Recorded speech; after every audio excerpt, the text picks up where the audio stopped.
তো পালিয়ে গিয়ে আবার হুমকি দিচ্ছেন নেতাকর্মীদেরকে মনোবল চাঙ্গা করার জন্য, যে না এখন দেখছি নেতাকর্মীরা তো বলছে যে আপা আমাদেরকে রাইখা পালাই গেল, এই নেত্রীর জন্য আমরা এত কিছু করলাম, তাদের মনোবল ফিরিয়ে আনার জন্য যে আমি যে কোনো সময় চট করে ঢুকে যেতে পারি।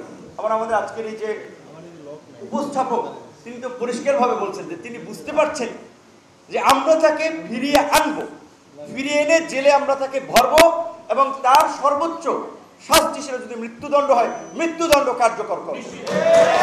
সেজন্য এখন তিনি আবার বলছেন যে আমি চলে আসবো, অর্থাৎ তাকে যে আনা হবে, কারণ তিনি তো এখন তার কোনো পাসপোর্ট নেই, তিনি বাংলাদেশ এবং ভারতের সাথে বন্দি বিনিময় চুক্তি অনুযায়ী তিনি ওখানে যে প্রক্রিয়া আছেন তাকে দেশে আসতে হবে।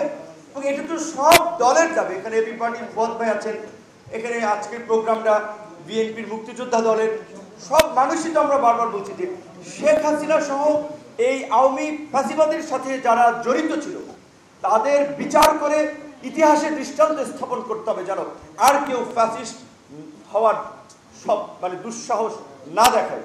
একটা কথা, এখন অনেক কথা বলা একটু ডিফিকাল্ট, কারণ ওপেন প্ল্যাটফর্ম সোশ্যাল মিডিয়া থাকার ফলে বিশেষ করে আমরা যেহেতু একটু রাজনীতি করে নিজেদেরকে গড়ে তোলার চেষ্টা করছি, ছোটোখাটো কথা মানুষ সহজে বিতর্কে ফেলে দেয়, নানানভাবে একটা মানে বিব্রতকর পরিস্থিতি তৈরি করে। এখন আমি যদি বলি, আপনি যদি বলেন যে আওয়ামী লীগকে কি চিরতরে নিষিদ্ধ চান কিনা, আমি ব্যক্তিগতভাবে বলবো না।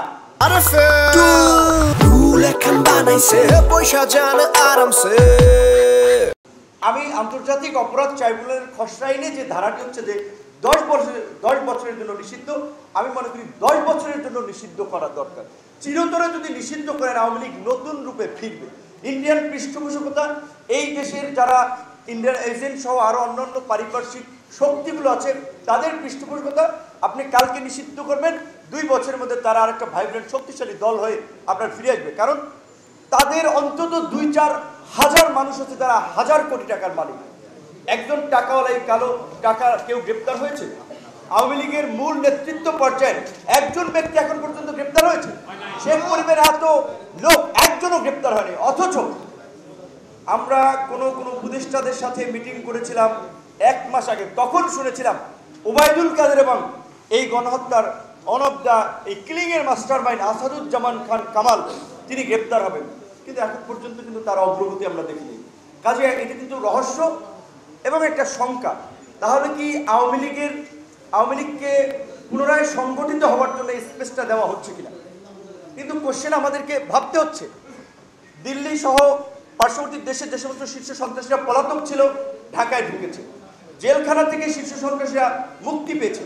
এখন তো আমাদের জন্য অনিরাপদ হয়ে যাচ্ছে এই শহর যেটা দেখতেছি। কারণ আমরা যে এই যে সন্ত্রাসীদের বিরুদ্ধে কথা বলছি, আওয়ামী লীগকে বিচারের মুখোমুখি করার জন্য কথা বলছি, এখন তো যদি তাদেরকে গ্রেপ্তার না করা হয়, তাদের বিরুদ্ধে যদি শাস্তিমূলক পদক্ষেপ না নেওয়া হয়, তাহলে আমাদের লাইফ এখানে অনিশ্চিত হয়ে যাচ্ছে। সুতরাং আমরা সরকারের প্রতি আহ্বান জানাবো, মুক্তিযোদ্ধা দলের আজকের এই প্রোগ্রাম থেকে মুক্তিযোদ্ধারাও চায়, আমরাও চাই এই ফ্যাসিস্ট শক্তিকে বিচারের মুখোমুখি করে এবং যারা এর মদত দিয়েছে তাদেরকে অনতি বিলম্বে তাদের প্রত্যেককে যারা দেশে আছে দ্রুত সময়ের মধ্যে তাদেরকে গ্রেপ্তার করুন। মুক্তিযোদ্ধাদের আজকের এই বর্তমান